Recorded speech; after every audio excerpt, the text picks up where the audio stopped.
Now see how much cleaner that looks without that other wire there, the telephone plugged in there and all that. We got this one last issue about this telephone. We don't have to plug that in on that plug over there in the corner now, do we? We've put a new plug in, new electrical outlet down below this cabinet, and now I've got to fish these wires through.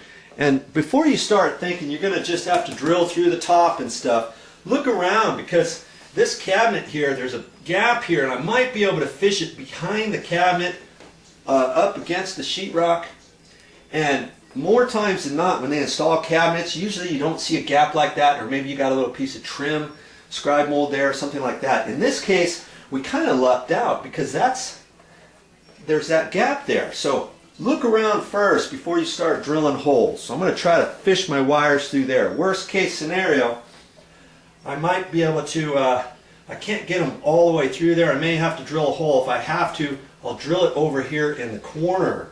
But if you drill something, you have to remember too, if you got 1x4, 1x3 underneath this that's holding this up, you've got to allow for that. So you don't want to drill through your nice pre-finished countertop and then forget, uh-oh, I drilled a 1/2 inch away from the sheetrock because I wanted it up tight, but I forgot about that, the trim underneath here that holds up the countertop. Now I've got to drill another hole out further.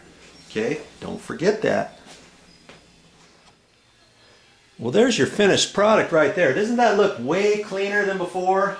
Now this outlet here, this is just an overflow outlet in case you need to plug your phone charger up there or anything like that. You don't have to now plug your phone in there because we've got that all figured out underneath the cabinet. And let me just show you real quickly underneath the cabinet.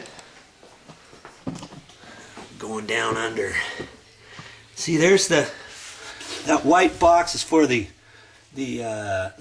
alarm panel, and there's where you plug in your phone power. There's your phone jack, and I've got a hole that I drilled right there. And remember, I fished that wire for the power box up in there. Before I call this good, I'm going to have to caulk that hole. Okay? You haven't seen it before? No.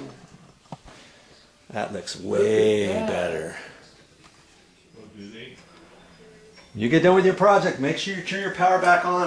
I'm not going to plug anything into there. I mean, you could plug radio in there or a light or something like that, but you could take your tester, push it in there, see how the orange light lights up.